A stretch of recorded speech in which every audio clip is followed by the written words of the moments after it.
తెలంగాణ రాష్ట్ర కాంగ్రెస్ ప్రభుత్వం ఏర్పరిచిన అభయహస్తం ప్రజాపాలన దరఖాస్తుల సేకరణలో మొదటి రోజు విజయవంతంగా గత పాలకుల పాలనలో ప్రజలకు ఏ పథకాలు అందుబాటులో లేవని, పథకాలు అనేటివి ప్రజల మన్నతి పొందడానికి మాత్రమే నియమించబడ్డాయి అన్నట్లుగా గత పాలకుల తీరును పరిశీలించిన కాంగ్రెస్ ప్రభుత్వం ప్రజల వద్దకే ప్రభుత్వం వెళ్ళాలి అనే నిస్వార్థంతో ప్రజా దర్బార్ శిబిరాలు గ్రామ పంచాయతీ పరిధిలో నియమించారు. ఈ నియామకంలో మొదటి రోజే వందల సంఖ్యలో దరఖాస్తులు రావటం ఆశ్చర్యం. గత పాలనలో పాలకుల పనితీరు విషయమై మీడియా ముఖంగా ఎన్నో నమ్మలేని నిజాలు వెలుగులోకి వచ్చాయి. ఈ కార్యక్రమంలో సంబంధిత జిల్లా అధికారులతో సహా పలు శాఖలకు చెందిన మండల అధికారులు కూడా పాల్గొన్నారు. ఎండి రఫీక్ డిపిఆర్ఓ ఆదేశాల మేరకు జానపద గీతాలతో 6 గ్యారంటీ పథకాల గురించి ప్రజల్లో అవగాహన కార్యక్రమం ప్రత్యేక బృందంతో చేపట్టారు. దీనిపై మరింత సమాచారం ములుగు జిల్లా మా ప్రతినిధి భార్గవ్ అందిస్తారు. నూతనంగా ఏర్పడిన కాంగ్రెస్ ప్రభుత్వం తెలంగాణ రాష్ట్ర అభయహస్తం దరఖాస్తు స్వీకరణలో మొదటి రోజులో ఉన్నాం. మనం పూర్తిగా ములుగు జిల్లా వ్యాప్తంగా చూసుకున్నట్లయితే ఆయా ప్రాంతాల్లో కానీ పంచాయతీ ఆఫీసులు మొత్తం కూడా కలకలాడుతున్న పరిస్థితులు అయితే కనపడుతున్నాయి. ఇప్పటిదాకా ఎంతమంది రేషన్ కార్డులు లేవు, ఎంతమంది వితంతు పింఛన్లు లేవు, ప్రజల సమస్యలు ఎంతవరకు ఉన్నాయి అనేది పూర్తిగా కొత్త ప్రభుత్వం ఏర్పడిన తర్వాతే బయలుపడుతున్న పరిస్థితులు అయితే కనపడుతున్నాయి. మనం చూసుకున్నట్లయితే ఇదే అంశంలో వెంకటాపురం మండలం మినీ గ్రామ పంచాయతీ పరిధిలో ఉన్నాం. పూర్తిగా అధిక సంఖ్యలో ఎవరైతే సమస్యలతో ఉన్నారో, సమస్యలతో సతమతం అవుతున్నారో అధిక సంఖ్యలో దరఖాస్తుల సేకరణ అయితే జరుగుతుంది. ఇదే విషయంలో మన మధ్యన ఒక దంపతులు ఉన్నారు. పూర్తిగా వాళ్ళని అడిగి తెలుసుకునే ప్రయత్నం చేద్దాం. వాళ్ళకి ఎప్పుడు పెళ్ళయింది, ఇప్పుడు దాకా రేషన్ కార్డు వచ్చిందా రాలేదా, రేషన్ కార్డు లేకుండా కేసీఆర్ 2 పడకల గదికి ఎలా అర్హులవుతారు, కేవలం అసెంబ్లీలో మాట్లాడడానికి మేము అది ఇచ్చాం ఇది ఇచ్చాం అని చెప్పేసి చెప్పుకోవడానికి మాత్రమే పథకాలు ఉన్న పరిస్థితి కనపడుతుంది. దాదాపు పెళ్ళైన కొన్ని సంవత్సరాలకి కూడా రేషన్ కార్డు లేకపోతే వాళ్ళు డబల్ బెడ్రూమ్కి నిజంగా అర్హులా అనే విషయం పూర్తిగా ఒక మహిళ ద్వారా తెలుసుకునే ప్రయత్నం చేద్దాం. అమ్మ చెప్పండి, మీరు ఏ ఊరు నుంచి వచ్చారు? బీసీ మరుగుడు, వెంకటాపురం మండలం బీసీ మరుగుడు నుంచి వచ్చారా? పెళ్ళి ఎన్ని సంవత్సరాలు అయింది? పెళ్ళి 2 సంవత్సరాలు అయిందా? మరి రేషన్ కార్డు పెట్టుకోలేదా? అప్లికేషన్ ఎప్పుడు పెట్టుకోలేదా?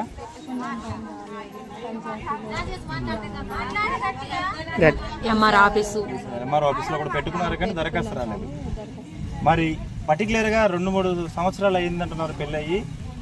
ఇవాళ రోజునే మీరు దరఖాస్తు పెట్టుకోవడానికి వచ్చారు అంటే ఖచ్చితంగా కాంగ్రెస్ ప్రభుత్వంలో మీకు రేషన్ కార్డు వస్తుందన్న అభిప్రాయంతోనే వచ్చారా?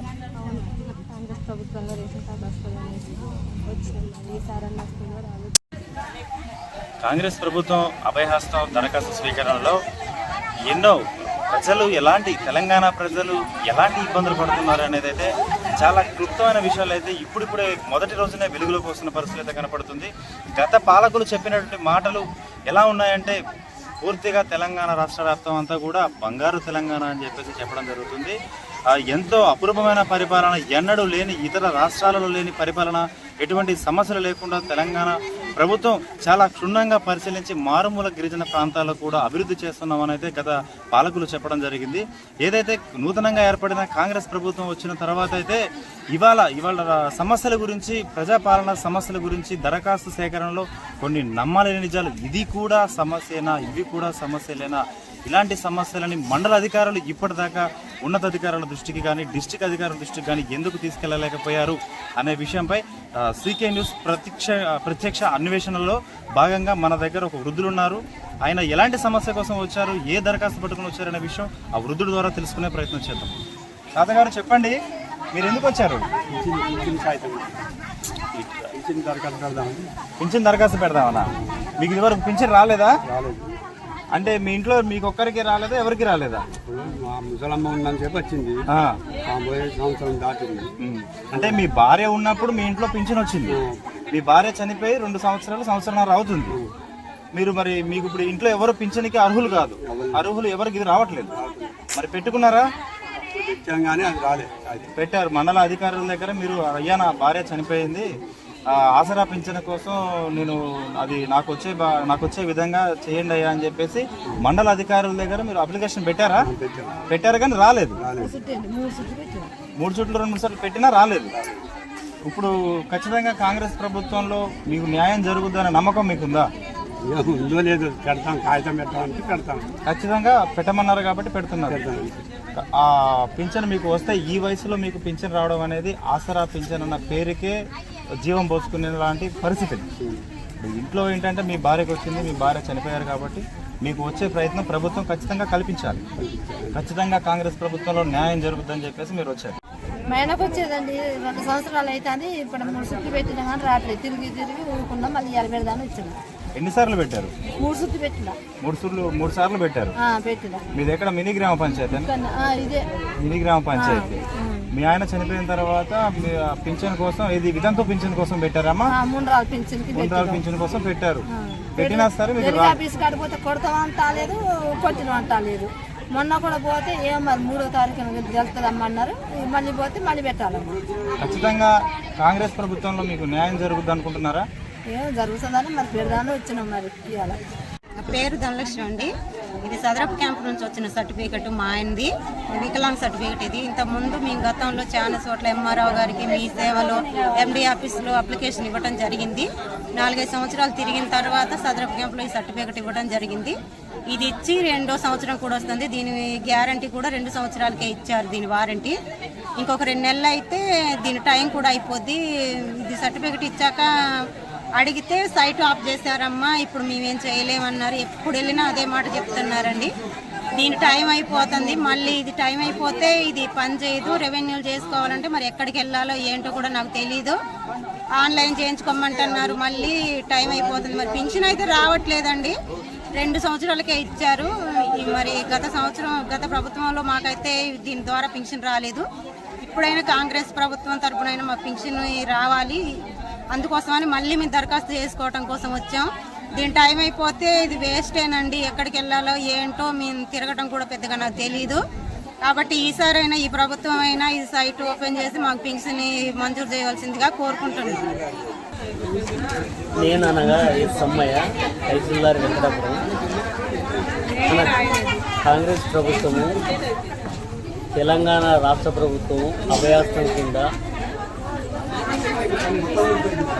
ప్రజల వద్దకు పాలన తీసుకుంటూ దానిలో భాగంగా ఎన్నికల ముందు హామీలు ఏదైతే ఉన్నాయో 6 హామీలు అమలు చేసింది.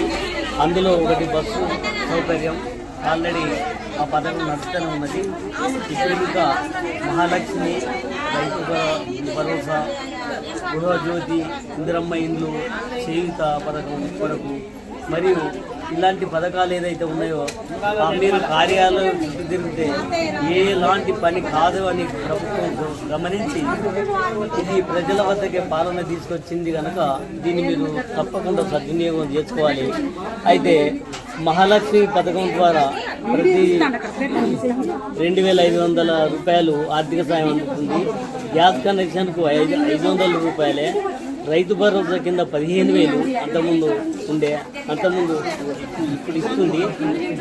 సాగు చేస్తున్న భూమి వివరాల వ్యవసాయ ఉపాధి హామీ పథకం కింద 12,000. తర్వాత ఇందిరమ్మ ఇండ్లు కూడా శాంక్షన్ చేసేదానికి అన్ని విధాల కాంగ్రెస్ ప్రభుత్వం సన్నద్ధమైంది కనుక మీరు ఈ ప్రజలు ఇట్టి విషయాన్ని ఇంతకుముందు 2,000 ఉండే, ఇప్పుడు 2,000 నుంచి 4,000 వరకు కూడా పెంచారు. వికలాంగులకు 3,000 ఉండే, ఇప్పుడు 6,000 వరకు కూడా పెంచారు. వీటిని అన్నింటినీ మీరు వాడుకున్నట్టు విషయమై మీకు ఫారాలు కూడా పంపిణీ చేయడం జరిగింది. ఇటు ఫారాలు సక్రమం ఇది మొదలుకొని 6 రోజుల వరకు కంటిన్యూషన్ ఉంటుంది కనుక ఎవరు అధైర్యపడకుండా ఈ ఫారాన్ని నీట్గా నింపి ఇంటి పేరు, తర్వాత ఇంటి పేరు, Aadhaar card number, ration card, ఏది ఆన్లైన్ బాబతి జిరాక్స్, ఇవన్నిటిని పట్టుకొని వచ్చి తర్వాత ఎలాంటి లోపాలు లేకుండా మంచిగా నీట్గా నింపించినట్లయితే మీకు కాంగ్రెస్ ప్రభుత్వం వెన్నంటి ఉండి అన్ని విధాల సాయం చేసేటప్పుడు కనుక మా అధికారులను కూడా మీరు ఇబ్బంది పెట్టుకుంటా మీరు కూడా సకాలంలో స్పందించి అందరూ మీరు మాకు సహకరించినందుకు మరి ఇంకా కూడా మేము ప్రతి 4 నెలలకు ఒకసారి ఈ ప్రోగ్రాం నడుస్తుంది కనుక ఇన్ని విషయాలు ఈ ప్రభుత్వం చేపట్టినందుకు మేము కూడా ధన్యవాదాలు తెలుపుతూ. నమస్తే, నా పేరు అచ్చ నాగేశ్వరరావు. తెలంగాణ కాంగ్రెస్ రాష్ట్ర ప్రభుత్వం అత్యంత ప్రతిష్టాత్మకంగా ఏదైతే ఎలక్షన్స్కి ముందు మేనిఫెస్టోలో ఇచ్చినటువంటి అంశాలు 6 గ్యారంటీ స్కీమ్స్కి సంబంధించి మరి వాళ్ళ రాష్ట్ర జాతీయ పార్టీ కాంగ్రెస్ పార్టీ ఆవిర్భావ దినోత్సవం రోజున మరి ప్రజల వద్దకే పాలన అధికారులని ఆఫీసులో తిరగకుండా ప్రభుత్వమే మరి దానికి సంబంధించిన అప్లికేషన్స్ మొత్తం కూడా ముద్రణ చేసి మరి వాళ్ళ ప్రజల వద్దకే పాలన తీసుకొచ్చి మరి 6 గ్యారంటీ స్కీములు ఏదైతే ఇప్పుడు రేషన్ కార్డ్స్ కానీ లేదంటే ఇందిరమ్మ ఇళ్ళు కావచ్చు, అదేవిధంగా 2,500 రూపాయలు ప్రతి మహిళకి ఆ రోజు మేనిఫెస్టోలో పేర్కొన్నటువంటి అంశాలను అమలు చేసే దాంట్లో 2 మరి స్కీమ్స్ని ఆల్రెడీ ఇంప్లిమెంట్ చేసిన విషయం మరి యావత్ రాష్ట్ర ప్రజలకు తెలిసిందే. కాబట్టి ఇదంతా కూడా ప్రతి ఒక్కరు అర్హులైనటువంటి ప్రతి ఒక్కరు కూడా ఈ యొక్క స్కీమ్స్ను యూటిలైజ్ చేసుకోవడానికి అధికారులంతా కూడా మరి షెడ్యూల్ ప్రకారం ఎక్కడెక్కడ ఈ యొక్క గ్రామ సభలు నిర్వహించబడుతుంది. ఈ రోజు 28వ తారీఖు నుంచి మొదలు డిసెంబర్ 28 నుంచి మరి 2024 జనవరి 6వ తేదీ వరకు కూడా ఈ యొక్క మరి గ్రామ సభలు నిర్వహించబడుతుంది.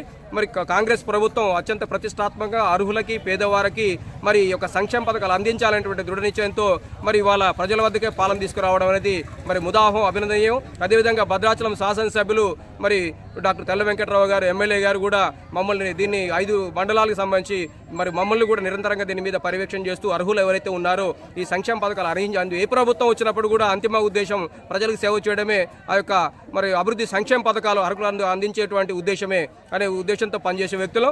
కాబట్టి మరి మమ్మల్ని కూడా మరి భద్రాచలం ఎమ్మెల్యే డాక్టర్ తెల్ల వెంకటరావు గారు మరి వారి యొక్క ఆదేశాల మేరకు ఈ గ్రామ సభలు ఎలా నిర్వహిస్తున్నారు, ఇక్కడ ప్రజలకి ఏమన్నా అవసరాలు ఉంటాయి కనుక మీరు కూడా ఆ యొక్క వేదికని పంచుకొని ప్రజలకి అధికారులకి మరి అదేవిధంగా ప్రజలకి వారధిలాగా ఉంటూ ఆ యొక్క దరఖాస్తులు వాళ్ళకి ఇచ్చి వాళ్ళకి తెలియని విషయాలు ఉంటే తెలియజెప్పి మరి ప్రభుత్వం ఇవాళ కాంగ్రెస్ ప్రభుత్వం ఏదైతే అర్హులకు ఇస్తున్నటువంటి ఈ యొక్క సంక్షేమ అభివృద్ధి కార్యక్రమాలు ఏవైతే ఉన్నాయో ఆ ఫలాలు మరి అర్హత ఉన్న ప్రతి ఒక్కరికి అందే విధంగా మరి అవకాశం కల్పించమని భద్రాచలం శాసనసభ్యులు డాక్టర్ తెల్ల వెంకటరావు గారి యొక్క ఆదేశాల్లో భాగంగా మేము కూడా ఒక పౌరుడిగా లీడర్గా మరి ఎమ్మెల్యే గారికి మరి అత్యంత అనుచరు మన ఫాలోవర్గా ఉంటూ మరి వారి ఆదేశాల్లో భాగంగా ఇవాళ మేము కూడా దీన్ని విజిట్ చేయడం జరిగింది. చాలా సంతోషం. గౌరవ తెలంగాణ కాంగ్రెస్ పార్టీ ముఖ్యమంత్రి వర్యులు గౌరవనీయులు రేవంత్ రెడ్డి గారికి ప్రత్యేక హృదయపూర్వక ధన్యవాదాలు. ప్రజాపాలన మరి అని వారు మేనిఫెస్టోలో చెప్పి ఆ రకంగా ఇవాళ ప్రజల వద్దకి అధికారులు తీసుకొచ్చి మరి ఆ దరఖాస్తులు తీసుకోవడం అభినందనీయం, ఉదాహం. వారిని రాష్ట్ర మరి ముఖ్యమంత్రి గారిని హృదయపూర్వకంగా అభినందిస్తూ తప్పకుండా మేము కూడా ఇప్పుడు అభివృద్ధిలో పాలు పంచుకుంటాం, తెలియని విషయాలు ఉంటే ప్రజలకి అధికారులకు వారధిలాగా ఉంటాం. మరి ఇవాళ ప్రజల వద్దకే పాలన వస్తుంది అంటే ప్రజలు కూడా సంతోషంగా మాకు మంచి రోజులు వచ్చాయి, మేము అర్హులం, ఈ సంక్షేమ పథకాలు అందిపుచ్చుకుంటామనేటువంటి సంతోషంతో ఈ గ్రామ సభలు వాళ్ళందరూ కూడా పూర్తి స్థాయిలో మరి ఉపయోగించుకున్నారు. వాలంటీర్లు కూడా చక్కగా ఇక్కడ వాళ్ళ దరఖాస్తులు ఫిల్ చేయడం, ఇబ్బందులు లేకుండా వాళ్ళకి కావాల్సిన సౌకర్యాలు కల్పిస్తున్న అధికారులు కూడా చిత్తశుద్ధితో మరి యొక్క దరఖాస్తులు తీసుకున్నారు. ఇంకోటి ఏంటంటే ఇది నిరంతర ప్రక్రియ. 6వ తారీఖు వరకు ప్రభుత్వం ఇది మరి వాటి నుంచి పార్టీ రాష్ట్ర ఆవిర్భావం దినోత్సవంగా పెట్టారు. ఇక నుంచి కూడా అది తహసీల్ ఆఫీసులో ఎంపీడీ వాసుల గ్రామ పంచాయతీల్లోనూ మరి దరఖాస్తులు స్వీకరించే రేషన్ కార్డు లేని వాళ్ళకి కానీ ఇల్లు లేని వాళ్ళకి కానీ మరి పెన్షన్లు ఇటువంటి వాళ్ళందరికీ నిరంతరంగా జరుగుతూనే ఉంటాయి అని చెప్పేసి గౌరవ మన రాష్ట్ర ముఖ్యమంత్రి రేవంత్ రెడ్డి సార్ చెప్పడం చాలా సంతోషం. కాబట్టి ఇది కూడా ప్రజలు పరిగణన తీసుకొని కంగారు పడకుండా ప్రశాంతంగా సంక్షేమ పథకాలు అందిపుచ్చుకునే విధంగా మరి ముందుకు వెళ్ళి మరి తెలంగాణ రాష్ట్రం మరి సుభిక్షంగా ఉండాలి, మరి అర్హులకి పథకాలు అందాలని చెప్పేసి దాంట్లో మా వంతు కూడా మేము సహకారం అందిస్తామని మరి ఈ యొక్క మీడియా ద్వారా మరి సమస్త ప్రజానికి అని తెలియజేస్తూ ముగిస్తున్నాను. Thank you so much. నమస్కారం. ముఖ్యంగా కాంగ్రెస్ ప్రభుత్వం ఏర్పరిచినటువంటి ఈ యొక్క అభయహస్తం ప్రజల సమస్యపై దరఖాస్తు స్వీకరణ అనే విషయంలో పూర్తిగా తెలంగాణ సాంప్రదాయాన్ని పర్టికులర్గా కాంగ్రెస్ ప్రభుత్వం అయితే పాటిస్తున్నది అనుకోవచ్చు. ఏదైతే పూర్తిగా ఇటు తెలంగాణ సాంప్రదాయమైన జానపద గీతాలు ఏదైతే ఉన్నాయో పలు గ్రామాల్లో కానీ పలు విషయాల్లో కానీ పూర్తిగా ఎంత చదివినప్పటికీ ఆయా ప్రాంతాల్లో కూడా ఇంకా నిరుద్యోగులు చదువులేని వాళ్ళు ఉన్నారు. కాబట్టి తెలంగాణ వెన్నెముక లాంటిది ఏంటంటే జానపద గీతాలు. పూర్తిగా ఆయా ప్రాంతాల్లో ప్రజలకు ఈ కాంగ్రెస్ ప్రభుత్వం నియమించినటువంటి గ్యారంటీ పథకాల గురించి ప్రజల్లో అవగాహన కల్పించే క్రమంలో మన మధ్యలో ములుగు జిల్లా నుంచి కొంతమంది స్టాఫ్ అయితే వచ్చారు. పూర్తిగా కాంగ్రెస్ ప్రభుత్వం నియమించినటువంటి గ్యారంటీ పథకాల గురించి ప్రజల్లో అవగాహన కార్యక్రమం కోసం నియమించబడ్డ టీం మొత్తం మనం చూస్తున్నాం. సీకే న్యూస్ స్క్రీన్లో ఆ టీంను మొత్తం మనం పర్టికులర్గా చూస్తున్నాం. అసలు ఏ ఉద్దేశంతో నియమించబడ్డారు, వీళ్ళు ప్రజలకి ఎలాంటి డెమోని ఇవ్వదలుచుకున్నారు అనేది పూర్తిగా క్షుణ్ణంగా వారి మాటల్లో తెలుసుకున్న ప్రయత్నం చేద్దాం. చెప్పండి బ్రదర్, ఎక్కడి నుంచి వచ్చారు? ములుగు జిల్లా పౌర సంబంధాల శాఖ తెలంగాణ సాంస్కృతిక సారథి గౌరవ జిల్లా కలెక్టర్ గారి ఆదేశాల మేరకు తెలంగాణ సాంస్కృతిక సారథి కళాజాత కళాకారుల మేమంతా ఇవాళ కొత్త పొద్దై మరి తెలంగాణ రాష్ట్రంలో నూతనంగా ఏర్పడినటువంటి మన తెలంగాణ ప్రభుత్వం ఏదైతే ఉన్నదో కాంగ్రెస్ ప్రభుత్వం, ఆ ప్రభుత్వం ప్రవేశపెట్టినటువంటి 6 గ్యారంటీల పథకాలను మరి విస్తృతంగా ప్రతి ఒక్క మా జిల్లా వ్యాప్తంగా, ములుగు జిల్లా వ్యాప్తంగా ప్రతి మారుమూల గ్రామాల్లో కూడా మరి పేద ప్రజలకు అర్థమయ్యేటువంటి విధంగా జానపద బాణీలలో మరి పథకాల యొక్క ఉద్దేశాన్ని, పథకాలపై అవగాహన కల్పించడానికి మా కళాజాత కార్యక్రమాన్ని నిర్వహిస్తూ ఉన్నాం. మరి గౌరవ కలెక్టర్ గారి ఆదేశాల మేరకు, మరి పౌర సంబంధాల శాఖ మా డిపిఆర్ గారి ఆదేశాల మేరకు మరి కళాకారులు మరి రావుల శంకరన్న కళా బృందం నేతృత్వంలో మరి ఈరోజు ఈ బీసీ మరిగూడెం గ్రామానికి రావడం జరిగింది. మరి కొత్తగా ప్రవేశపెట్టినటువంటి ఏదైతే పేదల సంక్షేమం కోసం ఇందిరమ్మ రాజ్యంలో మరి పేదలకు మరి అభివృద్ధి పథంలో ముందు తీసుకుపోవడానికి అభయహస్తం పేరుతోటి ఇవాళ వచ్చినటువంటి ఈ 6 గ్యారెంటీల పథకాలను ఈ రోజు నుండి ప్రారంభం. మరి ఈ ప్రజాపాలన అనేటువంటి పేరుతో ఏదైతే గౌరవ ముఖ్యమంత్రి గారు రేవంత్ రెడ్డి గారి నేతృత్వంలో ఇవి జరుగుతున్నాయో వీటిని ప్రజలకు అర్థమయ్యేటువంటి రీతిలో మా సాంస్కృతిక మరి మా ప్రదర్శనల ద్వారా, మా పాటల ద్వారా మరి స్వయంగా మేమే పాటలు రాసి ప్రజలకు అర్థమయ్యేటువంటి రీతిలో మరి ప్రజల్ని చైతన్యవంతం చేసేటువంటి కార్యక్రమంలో మేము రావడం జరిగింది. ఇప్పుడు 6 గ్యారెంటీ పథకాలను వివరిస్తూ మా రచయిత గాయకుడు మా మిత్రుడు పాట పాడిపిస్తాడు తిరుపతి. మా తెలంగాణ కొత్త పొద్దు పొడిసెనే పల్లెలన్నీ మురిసెనే పేదల సర్కారు నేడు కొలువు తీరనే బాధలన్నీ తీరునే. మా తెలంగాణ కొత్త పొద్దు పొడిసెనే పల్లెలన్నీ మురిసెనే పేదల సర్కారు నేడు కొలువు తీరనే బాధలన్నీ తీరునే. మా తెలంగాణ కొత్త పొద్దు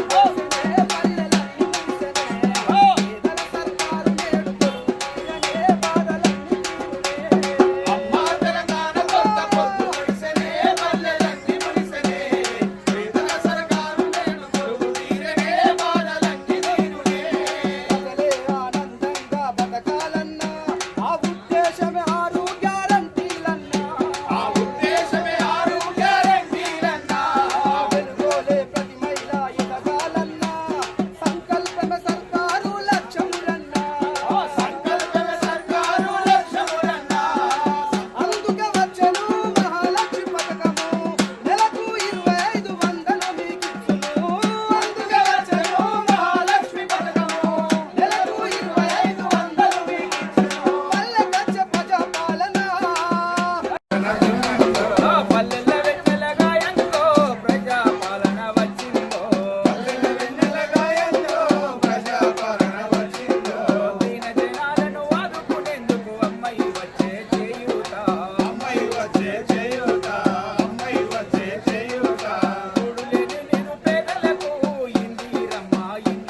కాంగ్రెస్ ప్రభుత్వం ప్రజాపాలనలో ప్రజల సమస్యలకై దరఖాస్తుల సేకరణలో మొదటి రోజు అయితే చాలా విజయవంతంగా పూర్తయిందని అనుకోవచ్చు. ఇదే విషయంలో ఇది కేవలం తాత్కాలికం కాదు, ప్రతి 3 నెలలకు ఒకసారి మరలా ఈ యొక్క శిబిరాలు ఏర్పాటు చేస్తాం, ప్రజలెవరు కంగారు పడద్దని చెప్పేసి అయితే మండల తహసీల్దార్ కూడా చెప్పడం జరిగింది. ఇలాంటి అమూల్యమైన అవకాశాన్ని ప్రజలు సద్వినియోగం చేసుకోవాలి. కేవలం ఇన్ని రోజులు గత పాలనలో కానీ ఇన్ని రోజులు కానీ మండల ఆఫీసుల చుట్టూ మీ సేవల చుట్టూ తిరిగిన ప్రజలు ఎవరైతే ఉన్నారో వాళ్ళ సమస్యలను క్షుణ్ణంగా దృష్టిలో పెట్టుకొని కాంగ్రెస్ ప్రభుత్వం తీసుకున్న కీలక నిర్ణయమే ఈ ప్రజా సమస్యల దరఖాస్తు శిబిరం. పంచాయతీ కార్యాలయానికి కేవలం సంబంధిత శాఖ అధికారులందరూ కూడా ఇవాళ ఆయా పంచాయతీలలో పూర్తిగా లీనమై ప్రజల సమస్యలను క్షుణ్ణంగా పరిశీలించి దరఖాస్తులు సేకరిస్తున్న పరిస్థితి కనపడుతున్నాయి. కాంగ్రెస్ ప్రభుత్వం తీసుకున్న ఇలాంటి అమూల్యమైన విషయాల్లో ఏదైతే ప్రధానంగా చూసుకున్నట్లయితే ఈ పింఛన్ల విషయంలో కానీ ఈ ఇళ్ల విషయంలో కానీ ఫ్రాడ్ జరిగే అవకాశాలు ఏదైతే ఉన్నాయో ఫ్రాడ్ జరిగిన విషయాలన్నీ కూడా పూర్తిగా కూడా తెలంగాణ బడ్జెట్ని కాపాడే విధంగా కూడా ఎవరైతే ఉన్నారో దొంగ పింఛన్లు ఏదైతే నడుస్తున్నాయో పూర్తిగా అన్నీ కూడా బయట వెలుగులోకి వచ్చే అవకాశాలు చాలా ఉన్నాయని చెప్పేసి ప్రజాప్రతినిధులు కూడా చెప్పడం జరుగుతుంది. Cameraman Alex, video journalist park, me city news. Thank you.